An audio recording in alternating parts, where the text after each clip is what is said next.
नमस्कार दोस्तों, आज हम शुरू करने वाले हैं 9.1 एक्सरसाइज में लेक्चर नंबर 4, जिसमें हम शुरुआत करेंगे क्वेश्चन नंबर 12 से। इससे पहले हमने 1 से लेकर 3 लेक्चर्स में इसका इंट्रो वीडियो और 1 से लेकर क्वेश्चन नंबर 11 तक बिल्कुल डिटेल से देखे हैं, जिनको आप समझने के लिए इस वीडियो के डिस्क्रिप्शन में उनका लिंक भी मिल जाएगा और प्लेलिस्ट से भी आपको वो वीडियोज़ मिल जाएंगे। तो शुरुआत करते हैं क्वेश्चन नंबर 12 से, जो 9.1 एक्सरसाइज क्लास 10th का चैप्टर नंबर 9 से है।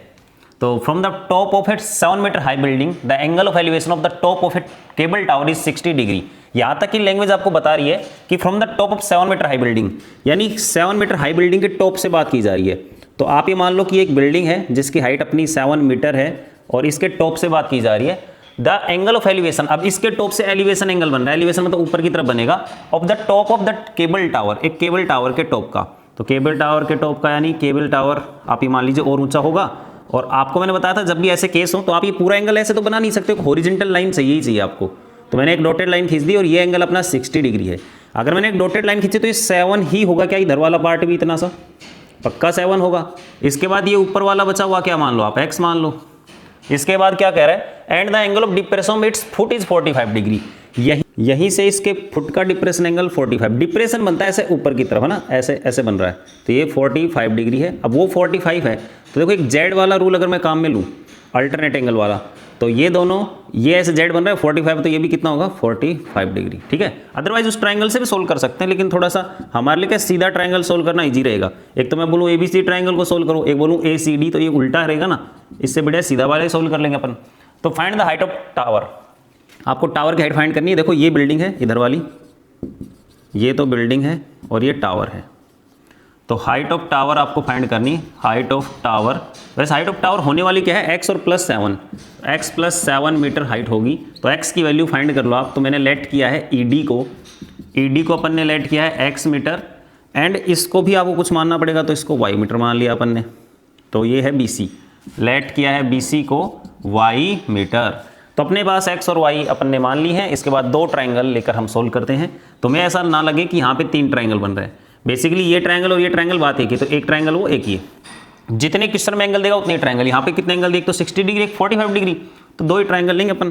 तो बाई ट्रायंगल ABC ट्रायंगल अपन ने पकड़ा, यहाँ 45 है तो 10 45, परपेंडिकुलर अपॉन बेस, परपेंडिकुलर 7 है, बेस है y, 10 45 की वैल्यू 1, 7 अपॉन y नीचे डिवाइड में, इधर आएगा तो 1 से मल्टीप्लाई, तो y इक्वल टू 7 मीटर। ये हमारे पास y की वैल्यू आ गई। ठीक है, ऐसे ही अब दूसरा ट्रायंगल लेंगे, बाई ट्रायंगल ADE ट्रायंगल लिया। यहाँ पे 10 कितना 60 डिग्री, भाई ऊपर तो 60 डिग्री बन रहा है, ये तो 90 रहेगा ही। परपेंडिकुलर कितना x, और बात रही AD बेस की, तो बेस जो AD है वो y हो सकता है क्या, अगर ये y है तो वो भी आप y लिख सकते हैं, तो x अपॉन y, इसकी वैल्यू √3x। y की वैल्यू आपके पास 7 आ रखी, इसको पुट करो, 7 को इधर मल्टीप्लाई में भेजो, 7√3 आपकी x की वैल्यू आ गई। तो ऐसे आपके पास x और y दोनों आ चुके हैं। और आपको बताना है हाइट ऑफ टावर, तो आप लिखेंगे height of tower equal to x +7 था, तो अभी x की वैल्यू कितनी आई 7√3, पुट करते हैं यहाँ पे +7 कॉमन ले लीजिए, √3 + 1 metre. Therefore the height of tower 7 bracket √3 + 1 metre. तो ये इसकी हाइट ऑफ टावर आती है। क्वेश्चन का डायग्राम बहुत अच्छा है, सॉल्यूशन तो वैसे बहुत ईजी है, लेकिन डायग्राम बहुत अच्छा है, आपको 1-2 बार इसकी प्रैक्टिस जरूर करनी चाहिए। देखते हैं इसका question number 13, top of 75 metre light house from the sea level.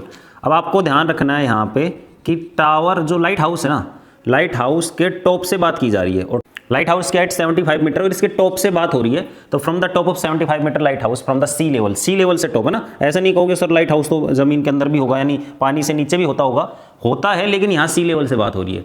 The angle of depression of 2 ships are 30 and 45, 2 ship है, उनका एंगल ऑफ डिप्रेशन बन रहा है 30 और 45। मान लो एक शिप ये है और एक शिप ये है, अब मेरे डिप्रेशन एंगल एक इसका है एक उसका है, एक का डिप्रेशन एंगल है 30 डिग्री, 45 डिग्री। अब मेरी बात समझिएगा दोस्तों, डिप्रेशन एंगल बनाते टाइम आपको हॉरिजॉन्टल लाइन चाहिए। एक तो ये एंगल है 30 डिग्री, दूसरा है 45 डिग्री। तो इनको आप नीचे की तरफ जेड के वजह से यानी अल्टरनेट एंगल की वजह से कह सकते हो कि ये वाला एंगल 30 डिग्री और ये वाला आपका 45 डिग्री है। ठीक है, ये आपको बनाना पड़ेगा। डिप्रेशन एंगल मतलब अपन मान लो लाइट हाउस के टॉप पे खड़े और अपन नाव को देख रहे हैं, शिप को देख रहे हैं, तो शिप ऐसे दिखेगी नीचे की तरफ, तो मेरे को इस लाइन से यूं करनी पड़ी गर्दन, तो ये मेरी हॉरिजॉन्टल लाइन है, ऐसे करना पड़ा मेरे को, तो मेरा डिप्रेशन एंगल बना। तो एक का जैसे जो ज़्यादा दूर रहेगा उसके लिए मेरे को कम झुकना पड़ेगा, जो पास रहेगा उसके लिए ज़्यादा झुकना पड़ेगा। तो इसका 30, इसका 45। नाम रख लेते हैं ABCD। फाइंड क्या करना पड़ते हैं आगे। If one ship is exactly behind the other on the same side of the light house, light house के एक ही तरफ एक ही साइड में, मतलब दो शिप एक दूसरे के आगे पीछे हैं। तो कभी कोई सोचे कि एक शिप इधर एक उधर, ऐसा नहीं है। Find the distance between to ship, आपको डिस्टेंस बिटवीन टू शिप यानी ये निकालना है, जिसको अपन x मान लेते हैं, और इसको भी मानना तो पड़ेगा, तो इसको y मान लेते हैं। तो हम लेट कर देते हैं, लेट CD, या कह सकते हो distance between two ships x metre, और BC, let BC equal to y metre. Solve करते हैं। बाई ट्राइंगल ABC ट्राइंगल लिया मैंने, tan 45, परपेंडिकुलर है 75, बेस है y, इसकी वैल्यू 1, 75 बाई y, डिवाइड का y 1 से मल्टीप्लाई, तो y इक्वल टू 75। ये हमारी y की वैल्यू आ गई, इसको फर्स्ट इक्वेशन नाम दे दिया हमने। अगला ट्राइंगल लेंगे ABD, तो बाई ट्राइंगल ABD, tan कितना 30, परपेंडिकुलर कितना 75, बेस कितना y प्लस एक्स कह दो या x प्लस वाई कह दो, एक ही बात है, ठीक है। 30 डिग्री के लिए वैल्यू क्या लिखेंगे, 1/√3, 75 बाई एक्स प्लस वाई। अब क्रॉस करते हैं, 75 बाई एक्स प्लस वाई के लिए x प्लस वाई को 1 से करेंगे तो x प्लस वाई, और इसका √3 का इससे करेंगे तो 75√3। ये मेरे पास x प्लस वाई की एक इक्वेशन आ गई है। दोस्तों मेरे को फाइंड करनी दोनों शिप के बीच का डिस्टेंस, यानी ये और ये वाले के बीच का डिस्टेंस, यानी x फाइंड करना। तो मेरे को x निकालने के लिए y की वैल्यू इसमें पुट करनी चाहिए। तो x प्लस वाई की वैल्यू पुट करता हूँ 75। आप लिख सकते हो y इक्वल टू 75, या put y equal to 75, equal to कितना है 75√3। तो x इक्वल टू 75√3, ये उधर चला गया माइनस का, x इक्वल टू 75 कॉमन ले लो, √3 - 1 मीटर। तो ये हमारी डिस्टेंस हो जाती दोनों शिप के बीच की। Therefore the distance between the ships 75 bracket √3 - 1 metre. आप √3 की वैल्यू 1.732 लिख करके आप इसका आंसर चेक करके देख सकते हैं। देखते हैं क्वेश्चन नंबर 14। आपको क्वेश्चन नंबर 6 की झलक मिलेगी। वहाँ पर एक बॉय था और एक टावर की बात कर रहे थे, और टावर की तरफ वो बॉय जाता है तो 30 से उसका 60 डिग्री एंगल हो जाता है। यहाँ पर गर्ल वहीं पर, लेकिन बलून जा रहा है आगे। पढ़ते हैं। A 1.2 metre tall girl spot a balloon moving the wind in horizontal line. देखो हॉरिजॉन्टल लाइन में अगर विंड के साथ मूव कर रहा है, मतलब वो ऐसे जा रहा है, यूं नहीं जा रहा बैलून, हॉरिजॉन्टल लाइन में जा रहा है। यूं जा रहा है तो वर्टिकल जा रहा होता, ये हॉरिजॉन्टल जा रहा है, यानी इसकी हाइट ज़्यादा नहीं हो रही, ये हाइट के बजाय डिस्टेंस ज़्यादा हो रही है इसकी धीरे धीरे उस गर्ल से। तो wind in a horizontal line at a height of 88.2 metre from the ground. उस बलून की हाइट 88.2 मीटर है ग्राउंड से। डायग्राम गिवन था इसलिए मैंने थोड़ा डेटा लिखा इसका। तो 88.2 मीटर हाइट है ग्राउंड की, ग्राउंड से बलून की। The angle of elevation of the balloon from the eyes of the girl और at any instant is 60 degree. उसने सबसे पहले बलून को 60 डिग्री के एंगल पर देखा, एलिवेशन एंगल, मतलब गर्ल यहाँ पे खड़ी हुई है, यहाँ पे है गर्ल, और यहाँ से उसकी आइज से बलून का जो एंगल एलिवेशन बना वो 60 डिग्री बना, ये वाला, ये 60 डिग्री है, ठीक है। इसके बाद आफ्टर सम टाइम, कुछ देर बाद, अब वो बलून मूव करता जा रहा है, ऐसे नहीं आ रहा, वो दूर जा रहा है उससे। The angle of elevation reduce to 30 degree, वो एंगल एलिवेशन घट करके 30 डिग्री हो गया। अब आप कहोगे सर आपको क्या पता दूर जा रहा है, इधर भी आ रहा होगा। मान लो ये बलून होगा, ठीक है, और अभी मैं इसको देख रहा हूँ, यहाँ पे कोई भी एंगल बन रहा है, अगर ये ज़्यादा ऐसे आएगा तो मेरे को यूँ करना पड़ेगा, तो मेरा एंगल बढ़ेगा ना कि कम होगा। और यहाँ पे कम हो रहा है, कम हो रहा है, इसका मतलब दूर जा रहा है। तो दूर जा रहा है तो मेरे को पहले मेरे को ऐसे देखना पड़ेगा, दूर जा रहा है मेरे को थोड़ा सा गर्दन नीचे करनी पड़ेगी, ठीक है। तो 88.2 मीटर था, 1.2 मीटर मैंने गर्ल वाली हाइट अगर ये हटा दूं मैं, तो यहाँ से यहाँ तक की हाइट 87 बचेगी ए बी वाली। 88.2 में से 1.2 माइनस करके आप 87 देखेंगे तो ए बी बचेगा आपके पास। Find the distance travel by the balloon during the interval. कुछ टाइम जब उसने ट्रेवल किया इसने बलून ने, तो इसका डिस्टेंस आपको बताने कितना कवर किया। तो बलून यहाँ से लेकर के यहाँ चला गया, यानी आपको वाई निकालना है, तो एक्स भी निकालना पड़ेगा, बीच में उसकी मदद लेनी पड़ेगी। ट्रायंगल ECD tan है 60 डिग्री। इस ट्राइंगल का परपेंडिकुलर समझो, ये अगर ये 87 है तो ये भी 87 ही होगा, ठीक है। और बेस क्या है, x है, इसकी वैल्यू √3, 87 बाय x, इसके नीचे 1, इसका इससे करेंगे √3x, 87 का 1 से करेंगे 87, और आगे सोल्व करो, x इक्वल टू लिखना चाहो तो 87 बाई √3 लिख पाओगे। ये आपके पास x की एक टेम्परेरी वैल्यू है। अभी हमें x वैसे निकालना भी नहीं, निकालना तो y है। अगला ट्राइंगल पकड़ते हैं ABD, by triangle ABD, tan होने वाला है 30 डिग्री, परपेंडिकुलर से फिर से 87 है, और बेस की बात करो तो ये y और x दोनों मिलकर y प्लस एक्स लिख देता हूँ। इसकी वैल्यू 1/√3, 87 y प्लस एक्स का 1 से किया तो y प्लस एक्स, इसका 87 से गया तो 87√3। एक्स की वैल्यू अपन यहाँ पुट करते हैं तो y प्लस 87/√3 इक्वल टू 87√3, ये उधर जाएगा। y equal to 87√3 minus 87/√3। अभी यहाँ पे आपको एलसीएम भी लेना पड़ेगा क्योंकि फ्रैक्शन आ चुका है, तो √3 एलसीएम बना। इसके नीचे 1 लिखकर 1 का डिवाइड किया √3 को √3 से गया तो 87 × 3 रह गया माइनस 87, और आगे सोल्व होगा क्योंकि फाइनल आंसर नहीं आया अपना। y इक्वल टू तो 87 का 3 से मल्टीप्लाई करो, 3 7 जा 21, 2 8 3 जा 24 और 2 26 और माइनस 87, तो अपॉन में √3। 11 में 7 गया तो बचेगा 4, 5 में 15 में 8 गया तो बचेगा 7 एंड ये 1 अपॉन √3। तो √3 को ऊपर नीचे मल्टीप्लाई करो तो y 174√3, √3 का √3 से गया तो 3 का डिवाइड करते हैं, 3 5 जा 15 और 2 और 4 3 8 जा 24 √3 metre. So the balloon travel the distance in the interval y equal to 58√3 metre आपका आंसर होगा। दोस्तों अगर आप डायग्राम बना लेते हो, सारे क्वेश्चन आप देख रहे हो सब में एक ही चीज कॉमन चल रही है, डायग्राम बना लेते हो तो क्वेश्चन वही 2 ट्रायंगल लेके वही tan का फॉर्मूला रखकर वही आपस में इक्वेशन सॉल्व करके आंसर निकलता है, तो सब हर बार सेम हो रहा है। तो डायग्राम पे आप जरूर फोकस करें। देखते हैं इसका नेक्स्ट क्वेश्चन 15। ये अपनी पूरी एक्सरसाइज का सबसे अलग लैंग्वेज का क्वेश्चन है, अलग तरीके का क्वेश्चन है, क्योंकि यहाँ पर आपको स्पीड और टाइम की बात भी की जाने वाली है। तो इसका डायग्राम बहुत अच्छे से समझिएगा। A straight highway leads to the foot of tower. पहले मैं ग्राउंड बना लेता हूँ, ग्राउंड मतलब ये हाईवे है और ये टावर के फिट तक आ रहा है, टावर के फिट तक आ रहा है, इसने ऐसा बोला है लैंग्वेज में। A straight highway leads to the foot of tower, एक हाईवे जो टावर के फिट तक आता है। A man standing at the top of tower observe car at an angle of depression 30 degree. एक मैन है जो टावर के टॉप पे है और यहाँ से वो एक कार को ऑब्जर्व कर रहा है। मान लो कार यहाँ पे है और उसको कितने डिग्री डिप्रेशन पे ऑब्जर्व करता है, 30 डिग्री पे। अब 30 ऐसा यहाँ पे सीधा नहीं बनाना आपको, जब भी डिप्रेशन बोले ऊपर एक हॉरिजॉन्टल लाइन का डॉटेड आप लाइन बना सकते हैं एंड 30 लिख करके फिर 30 लिखें, ये ज़्यादा परफेक्ट तरीका है। Which is approaching the foot of tower with the uniform, यानी वो कार जो उसने ऑब्जर्व किया from the top of tower, वो कार टावर की तरफ जा रही विद द यूनिफॉर्म स्पीड, है ना। स्पीड का मतलब यहाँ पे ये है कि वो टावर की तरफ जो गाड़ी आ रही है ना, वो केवल और केवल फिक्स स्पीड पे चल रही है। ये नहीं कभी 60 किलोमीटर पर आवर पे चला दी, कभी 40 पे चला दी, कभी 30 पे, ऐसा नहीं है। फिक्स स्पीड पर अगर 40 पे चल रही है तो 40 की स्पीड से आ रही है इधर। 6 सेकंड लेटर, 6 सेकंड बाद। अब जब टावर की तरफ गाड़ी जा रही है तो 6 सेकंड बाद यहाँ से तो मूव करती कुछ ना कुछ आगे चली जाएगी। मान लो पहुंच गई यहाँ पे। The angle of depression of the car found to be 60 degree. अब कार का डिप्रेशन एंगल हो चुका है 60 डिग्री, तो यहाँ पे मैं 60 डिग्री अब बना लेता हूँ। Find the time taken by car to reach the foot of tower from this point. हमें वो टाइम बताना है जो कार को यहाँ से टावर के फिट तक पहुँचने में लगेगा। यहाँ से यहाँ तक कितना टाइम लगा, 6 सेकंड।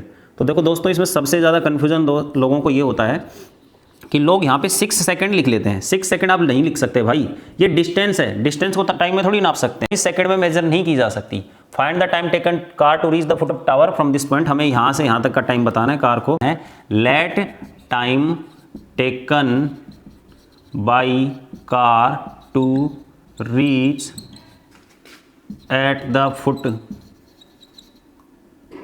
Foot of tower. हमने मान लिया t सेकंड उसको लगेंगे। सेकंड क्यों माना, क्योंकि इसने 6 सेकंड दिया है, तो हमने आगे का भी सेकंड में मानना है। t मतलब आप p x कुछ भी मान सकते हो। तो टावर की हाइट मैंने मान ली है x, अच्छा x तो इसकी मान लिया, टाइम को तो t मान अलग कुछ मानना पड़ेगा। लेट ए बी यानी height of tower, height of tower हमने माना x मीटर। अब दोस्तों अपने पास ये वाली डिस्टेंस भी नहीं है और ये भी नहीं है, लेकिन एक चीज़ ज़रूर है। आपको यहाँ पे आपको एक यूनिफॉर्म स्पीड बोला, तो आपको यूनिफॉर्म स्पीड को मानना पड़ेगा। Let the speed of car, car की स्पीड आपने मान ली y kilometre per hour. Car की स्पीड क्या मानी, y किलोमीटर पर आवर। अब आपको एक फॉर्मूला देखना चाहिए, स्पीड इज इक्वल टू होता है डिस्टेंस अपॉन टाइम। अगर टाइम नीचे है तो इधर आएगा तो मल्टीप्लाई करेगा स्पीड से। Speed equal to speed into में time is equal to distance. अगर मुझे यहाँ से यहाँ तक की डिस्टेंस चाहिए तो मुझे स्पीड से टाइम को मल्टीप्लाई करना पड़ेगा। तो मेरे को CD चाहिए, मान लो CD डिस्टेंस चाहिए। स्पीड क्या थी, स्पीड गाड़ी की थी y। टाइम क्या लग रहा है C से D तक पहुँचने में, यानी D से C तक आने में 6 सेकंड, तो 6y अपनी यहाँ की डिस्टेंस हो गई। ऐसे ही मुझे CB चाहिए या BC कह दो, एक ही बात है, CB चाहिएगा। तो यहाँ से स्पीड अपन को पता है y है और यहाँ से यहाँ तक का टाइम अपन ने क्या माना हुआ है t, तो अपनी ty यहाँ की डिस्टेंस हो गई। तो ये जो सिस्टम अभी तक लिखा है ना, यही काम सबसे इंपॉर्टेंट है। इसके बाद सवाल वैसे ही सोल्व होगा जैसे बाकी सवाल सोल्व हुए हैं। तो बाई ट्राइंगल ABC ABC लिया अपन ने, यहाँ पे मैं लिख लेता हूँ TY, तो 10 60। अच्छा, आपको यहाँ पे x भी नहीं निकालना, y भी नहीं निकालना, आपको टाइम बताना है, टाइम कितना लेगी कार C से B तक पहुँचने में। तो परपेंडिकुलर x है और बेस आपका TY, यहाँ पे वैल्यू उसकी √3 होती है, x/TY, आप इसको ऐसे मल्टीप्लाई कर सकते हैं, तो √3 TY = x आपकी फर्स्ट इक्वेशन बन गई। और बढ़ते हैं आगे। अगला ट्राइंगल ABD है, बाई ट्राइंगल ABD, tan कितना डिग्री 30, परपेंडिकुलर क्या x, बेस क्या है TY + 6y, TY + 6y, यहाँ पे वैल्यू 1/√3 आएगी, x/TY + 6y, इसका मल्टीप्लाई 1 से करूँगा तो TY + 6y सेम, x का √3 से करूँगा तो x√3। और बढ़ते हैं आगे, बाई इक्वेशन फर्स्ट से यहाँ पे वैल्यू पुट करेंगे, ये TY + 6y में अगर आप y कॉमन ले लेंगे तो t + 6 बचेगा, इक्वल टू x है, रहने दो, सॉरी x की वैल्यू रखो, x की वैल्यू √3 TY है, तो √3 TY और आगे √3 है, तो ऐसे कैसा, दोनों तरफ y है तो आप कैंसिल करो, t + 6 इक्वल टू √3 का √3 से मल्टीप्लाई 3t, t उधर जाके माइनस करो, 3t - t, 6 equal to 3t में t गया तो 2t बचा आपका, और 2t जो है 2 मल्टीप्लाई का इधर डिवाइड में आएगा, तो 6/2t और t इक्वल टू 2 का डिवाइड करो 3 सेकेंड। यानी गाड़ी जब यहां से यहां तक 6 सेकंड में आई तो यहां से यहां तक 3 सेकंड में आएगी। ठीक है दोस्तों, तो यहां पे जो डिस्टेंस C से लेकर B तक की गाड़ी कवर करेगी वो कितने सेकंड में करेगी, 3 सेकंड्स। तो यहां पे आंसर टाइम का होगा 3 सेकंड। ये इंपॉर्टेंट क्वेश्चन है, इसको टिक भी करें और अच्छे से समझें। इसका ये पार्ट अगर आपको समझ में आ गया इतना, तो आगे का सॉल्यूशन पहले वाले क्वेश्चन के जैसा ही है। देखते हैं इसका last question, the angle of elevation. ये भी थोड़ा अलग टाइप का क्वेश्चन हो जाता है, जैसे 15 अलग था। The angle of elevation of top of tower from 2 points. देखो भाई साहब, ग्राउंड ले लिया अपन ने और एक टावर बना लिया और 2 पॉइंट्स बोले हैं इसने, तो एंगल ऑफ एलिवेशन है of top of tower, tower के top from the 2 points at a distance of 4 metre 9 metre from the base of tower. Tower के बेस से एक तो पॉइंट है 4 मीटर की डिस्टेंस पे, एक है 9 मीटर की डिस्टेंस पे। ठीक है, 2 अलग अलग पॉइंट्स हैं, दूर वाले पॉइंट को 9 मीटर, पास वाले को 4 मीटर। इनसे आपके टावर के टॉप का एलिवेशन एंगल अब कितना दिया ये नहीं बताया, आगे पढ़ते हैं। In the same straight line, एक ही लाइन पे दोनों पॉइंट्स हैं। ठीक है, विद इट आर कॉम्प्लीमेंट्री। जो इसके एलिवेशन एंगल है दोस्तों वो कॉम्प्लीमेंट्री हैं। कॉम्प्लीमेंट्री का मतलब होता है अगर 90 डिग्री दो एंगल का सम हो जाता है तो उसको आप कॉम्प्लीमेंट्री एंगल बोल सकते हो। प्रूव करना है height of the tower is 6 metre. ये हाइट आपको देनी रखी, आप तो x मान लो भाई। लेट ए बी यानी height of tower, height of tower, tower की हाइट क्या मान लिया अपन ने, x मीटर। ठीक है, अब मैंने हाइट टावर की तो x मान ली है, मुझे प्रूव करना है कि हाइट 6 आनी चाहिए और एंगल मुझे दिया नहीं है। या तो आप 60 30 ले लो, मतलब 30 और 60 ले लो। आप 45 45 तो नहीं ले सकते, क्योंकि 45 45 यानी दोनों सेम एंगल, तो अलग अलग पॉइंट से सेम एंगल बन नहीं सकता। तो आप 30 और 60 ले सकते हो। आप चाहो तो थीटा और एक 90 माइनस थीटा भी रख सकते हो, क्योंकि अगर आपने थीटा लिया और 90 माइनस थीटा लिया, दोनों का सम करोगे ना तो वही आपको मिलेगा 90 डिग्री। तो लेट फर्स्ट एंगल आपने थीटा मान लिया, देन सेकेंड एंगल जो आपका होगा वो होगा 90 माइनस थीटा। सोचो ना, अगर मैं 30 मानता तो दूसरा 90 माइनस 30 इक्वल टू 60 लिखता, इसलिए थीटा माना तो 90 माइनस थीटा लिखा दूसरा। तो बाई ट्राइंगल ABC ट्राइंगल लिया, 10 90 minus theta equal to perpendicular है x और बेस है 4, तो ये 10 90 माइनस थीटा बनता है cot theta equal to x/4 number 1। आप चाहो तो इसको 10 ही निकालो यार, कोट को 1/10 लिख सकते हैं अपन, इक्वल टू x/4। अगर मैं यहाँ पे रेसिप्रोकल कर दूँ, ऐसे उठा के दोनों को बदल दूंगा, तो ये tan θ/1 यानी tan थीटा, नीचे 1 लिखने की जरूरत नहीं है, 4/x बन जाएगा। ये अपनी फर्स्ट इक्वेशन बनी। इसके बाद आगे बढ़ते हैं। अगला ट्राइंगल ABD है, बाई ट्राइंगल ABD, यहाँ पे tan थीटा ही लिख पाओगे क्योंकि एंगल थीटा ही है। चाहो तो आप 60 और 30 लिख कर भी करोगे ना तो भी आपका आंसर सही आएगा। परपेंडिकुलर x है और बेस इस बार 9 होने वाला है, ये सेकेंड इक्वेशन। tan थीटा की वैल्यू मेरे पास फर्स्ट में ही आप पुट करता हूँ, तो by equation first tan theta की वैल्यू मैं रखने वाला हूँ 4/x equal to x/9, x multiply x², 9 से 4 मल्टीप्लाई 36, और अगर मैं रूट करूँगा तो x स्क्वायर का रूट x और 36 का 6। वैसे तो प्लस माइनस का आता है, लेकिन हाइट कभी माइनस में नहीं होती, इसलिए प्लस वाले आंसर ले रहे हैं।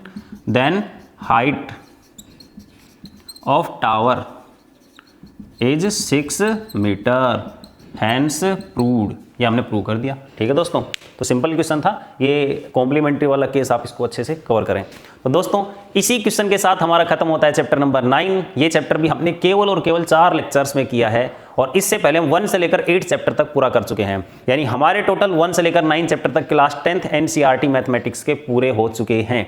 आगे आने वाले चैप्टर भी हम इसी तरीके से इसी सीरीज में बढ़ाते रहेंगे आगे धीरे धीरे, और मिलते हैं आपसे नेक्स्ट वीडियो में नेक्स्ट चैप्टर के साथ। चैप्टर नंबर 10 होगा। तब तक के लिए जय हिंद, थैंक यू, वंदे मातरम।